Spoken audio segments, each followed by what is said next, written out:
Are you suffering from staff turnover? Too many lost business opportunities? Is your reputation at risk? If so, you know your workplace culture needs improvement, but determining how to do so and where to start is about as fun and effective as trying to assemble a puzzle with no picture to guide you. Culture Change in a Box is a show that takes you on a compelling deep dive into an effective real-time culture change process so you can begin to feel hopeful and re-energized about your business. And now, here are your hosts for Culture Change in a Box, Chris McClellan and Judy Ryan. Well, greetings, everyone. It's Chris McClellan, the Bowtie Guy, for another episode of Culture Change in a Box. And I'm here with my good friend, Judy Ryan from Lifework Systems. Hey, Judy. Hi, I'm so glad to be back. Isn't this fun? This is so much fun. And we just, we're in a nice little location here in St. Louis. Yes, beautiful. Even on a kind of gray day, it's still beautiful, this room we're in. But, we're interested in coming to you if you're, especially if you're in the Metro St. Louis area. Yes. We're happy to bring Culture Change in a Box. Have culture change, we'll travel. We'll have culture change, we'll travel. And, and if you're not in St. Louis, we're still interested in coming to you as well. Right. Our processes are all virtual and scalable, so we really don't see any limitations on what we can do to help you. So. Yeah. Well, today our topic is dilemmas. Yes. Dilemmas in workplace culture. Yes. Really, dilemmas are what bring about change in anybody, right? And so what happens is companies are really struggling a lot of times with specific issues like retaining good people, attracting good people. Right.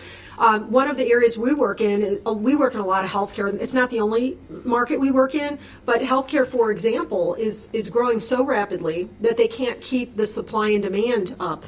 And because of the baby boomers, and they're all aging. Sure. And so in that market, for example, if you don't have a healthy workplace culture and you can't attract and retain those people, they can just job hop to another job because there's plenty of jobs and not enough people, right? Exactly. So it's more important than ever to help people with that and to help make sure that the team is getting along, that they're really liking each other, that there's high trust, and that their morale stays high.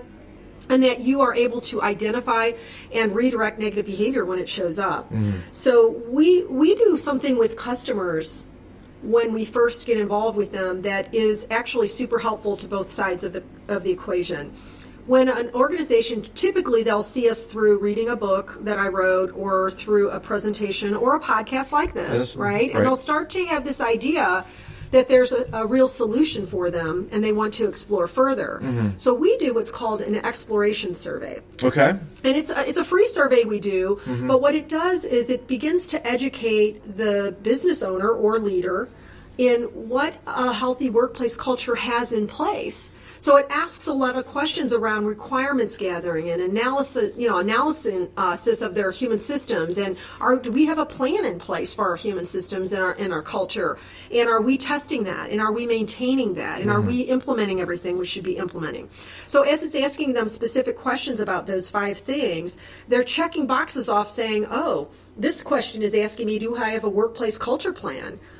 I didn't know I was supposed to have a workplace culture plan, right? What's that? What is that? So it begins to help them understand what they should even have that they don't know, sure. Right? And then at the end, we have a whole list of 27 possible challenges.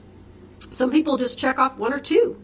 But some people check off all 27. Oh, goodness. And it's a wake-up call for them. Right. And it's also a tool to help us better understand what they have in place, how sophisticated they are around culture or not, and what challenges they're specifically up against and in what kind of priority order. And it gives us a basis for a real conversation when we first sit down with them because we've already got some mutual understanding of each other. In addition to having them check mark all of these different challenges, we also have them check mark a lot of questions around what kind of leadership skills do you want in your workplace that you don't have enough of? Oh, goodness. And those are like maybe about another 20 more. Right. Mm-hmm. And they're able to kind of go through, oh, yeah, I want people to be able to master emotional and social intelligence, or I want them to have skills for really, training their staff or, coaching their staff or whatever. And as they see these improvements that they want, they're also checking those kind of like, this is an improvement I want. So the bottom line that we have people look at to kind of identify their dilemmas is if they're saying things like, we don't get along as well as we could, or we're not being as responsible or self-motivated as we should be, or we're not helping each other overcome challenges and achieve goals. Because really and truly, every company has goals they want to accomplish. Exactly. And they have challenges they're trying to overcome. And if you don't have everybody kind of helping on that, you really are kind of hand-tied around it. So if they're saying things like, we're not organized, we're not reliable, we don't have enough stability going on, we're not designing innovations like we should be, we're not staying ahead of the trends, our reputation isn't as strong as it could be, we're not making the revenues we're capable of, or our success is sort of up and down. Like any of those kinds of dilemmas should be an indication to an organization that they need to really take a look at their culture, because those are symptoms. There's a nationwide, well, actually international organization that comes to mind that kind of missed the mark when technology came up. Kodak. Kodak, they were, everybody had a digital camera when it came to Kodak, but their culture stayed in that one box. Right. It's easy to do what we've always done. It's harder to move forward. It's harder to move forward. And I think that's really what the essence, the message that we're trying to convey here. Sometimes we have to look. Right. And sometimes maybe a lot of things are going well around relationships, but maybe they're not going as well around the next trend we need to be on top of, or the next, our business process is captured effectively, things like that. So there's a lot of dilemmas that a company's facing, but really the way to make that whole process easier is to come at it from a systems approach in all areas of the business. And in particular, wouldn't it be great if you had a handle on all your human systems so they become no-brainers? It's so important. Right. So what we do is we are helping people to consciously develop specific leadership skills, and we are helping them to examine the conventional solutions that have always been in place and to debunk that they're so great, right? Because a lot of them are coming out of archaic models. Models that came from desperation, survival, from the Depression.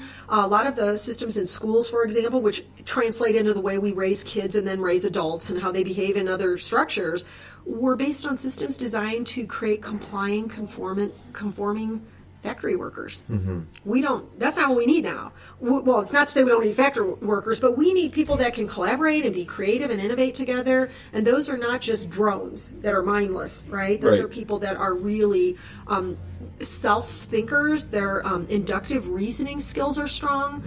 When we did this in our family, and we had our kids on stage telling people what they had created and hadn't created, they would say things like, yeah, we tried this to do chores and it didn't work out at all. Then we made this job wheel and then and that worked for about 3 months. And then, so they were able to do trial and error, which you need in a company. You need to be able to have everybody kind of barn raising together. And so part of the process in that is really questioning the conventional models so that you stop clinging to them. Because there is a part of us that believes that the old ways work just fine. Yeah, and the sad part about it is, quote unquote, they do work sometimes. Like if I had a gun and I shot it into the ceiling, and you believe me when I said, if you cross your legs, I'm going to shoot you, you wouldn't cross your legs, would you, Chris? You wouldn't cross your legs, right. Likewise, if I had a $1,000 bill here and I said, Chris, if you don't cross your legs, I'll give you this $1,000 bill, you'd probably keep your leg uncrossed, right? Your legs uncrossed. So punishment and rewarding and external controls work, quote unquote, right? But there's huge price tags to them. Very much so. And it's been proven that both punishment and reward cause a lowering of internal commitment to the behavior. So that's why it's very important to let go of the old, but you can't let go of the old when it seems so powerful and it feels so like I know how to do this, right? Well, because it's a system that you're used to, and change is very difficult. It's very difficult. Even if the change is good, you at least know what the expectations are. And I don't think people actually believe initially that the old ways aren't good enough. They don't believe that yet. There's a part of them saying, well, I'll kind of consider dip my toe in over here. But really, this one is a tried and true, right? We need to smash that illusion that tried and true has really been so true, right? It might have been tried, but it's not so true. without serious consequences to it. And so there's really educating people on the understanding of those consequences, of doing it the way that it's always been done in the places that it has not been working. And so there are new innovations that are now available, and people just need to become aware of those and really believe in them and have faith in those so that they can jump from the old to the new. You know, we've talked about this on some of our previous shows, but again, it really comes back to the leadership taking ownership. Yes, and the ownership that we want for them is responsibility. We want them to own we are doing a responsibility-based, value-based model. That's the biggest owning of anything. Once they decide that that's the model for them, then that becomes the ultimate responsibility that they face. It's kind of like, I'm a parent, so I speak from parenting as well. Sure. But I could have found a million different kinds of models to parent my kids. I could have taken the old spare the rod, spoil the child approach, right?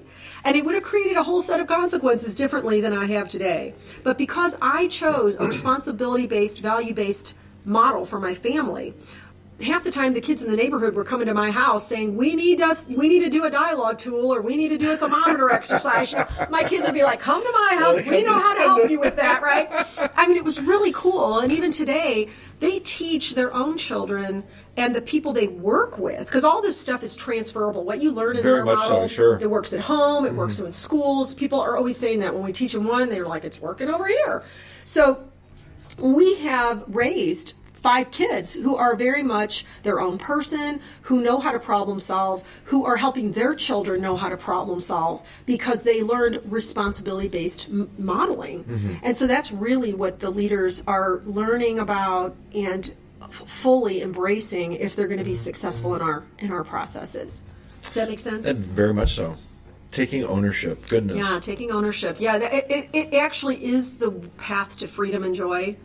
But we're not quite convinced of that most of the time until we really embrace it and do it, and then we feel like we are living a life that we have chosen and that we are actively participating in.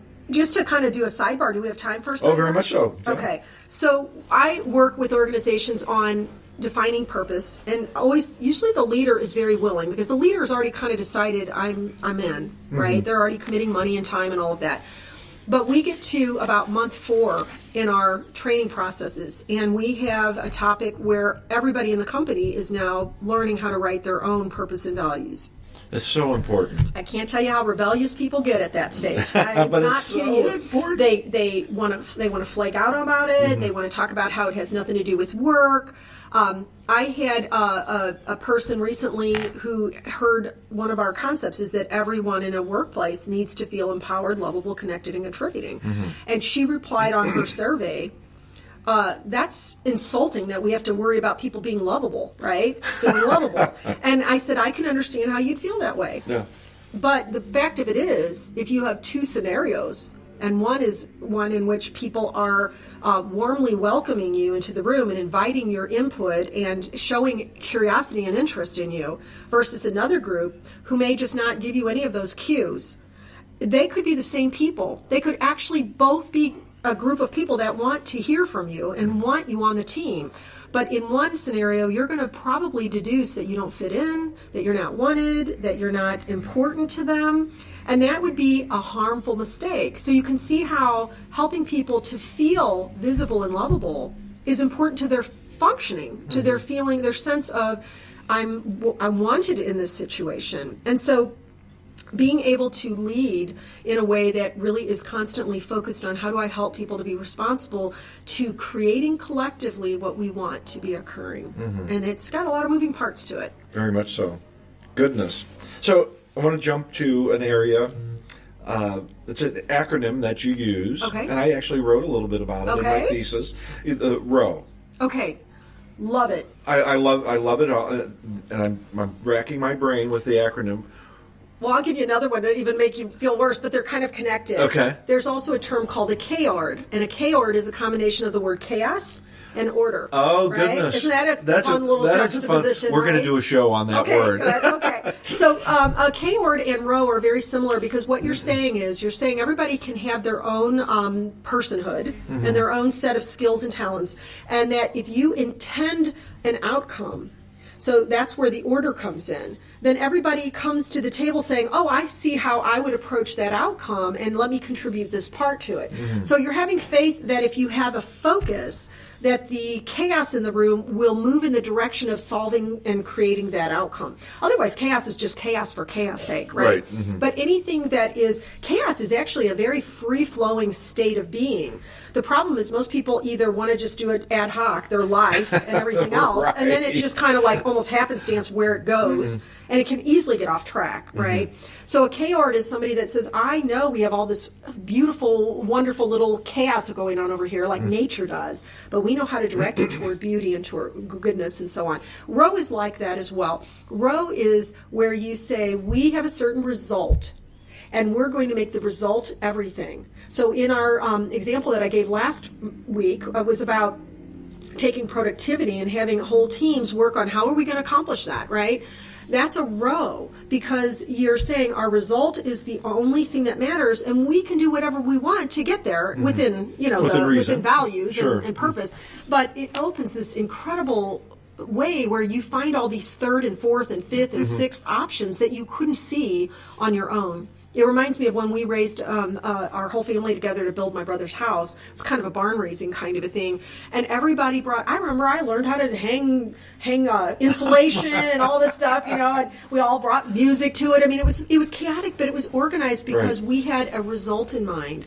And it was incredibly fulfilling, and everybody felt they were a part of. So that's what a Rho is really, designed to do.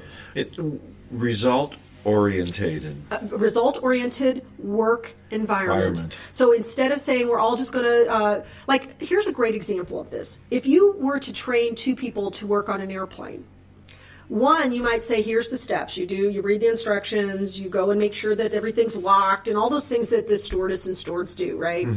But a results-oriented workplace would say that our result is we want everybody to leave the plane smiling. We want them to feel safe and secure. We want them to be comfortable. So now I'm focused on those results. And yes, we're going to still do those other things, but I'm also going to be paying attention to the things that aren't necessarily in the original list. Because if I see somebody shivering, I might say, hey, would you like a blanket? Or you look a little nervous, could I get you a magazine, right? Because we're focusing on purpose and results in an end game. And that's really what the Rho is all about. And when we can train people and have faith in their ability to jump in and know what to do, we've turned them from being sort of mindless drones into being really creative, fun, fulfilled contributors. Having faith in the system, letting go of old habits. Having faith in the people as well, and their goodness. And their goodness, and trusting. And building trust with each other, and holding people to trust. Yeah, it's a beautiful combination. And it helps alleviate dilemmas. It absolutely does. In fact, we say if you do this well, you don't even have to hardly use our redirecting negative behavior tool, because about 90% of the behavior clears up on its own. Goodness. So. We're just having so much fun doing this. We're just moving and shaking, aren't we? We're moving and shaking. And, with that, we invite all of our listeners and people that we're involved with to join us in creating a world in which people love their lives. And yes. I think we're helping people. Yes, well, we do invite you because the world does need you. You matter. You matter to the solutions that the world needs so desperately right now. Yeah. I'm so glad you're listening. All we need is love. We do. And it is true, love is the answer, but most of us don't know how to do it so well. And when we don't and we get frustrated, we default to some pretty nasty things. So let's just get good at it. That's Judy Ryan. I'm Chris McClellan. Culture Chain is a Box is a part of the Whole Care Network. Check us out online at wholecarenetwork.com, and be sure to visit Judy at lifeworksystems.com. And I'm creating a life to love by being with awesome people like Judy Ryan. And Chris McClellan. We'll see you soon for another episode of Culture Change in a Box. Bye-bye. Bye. Thank you.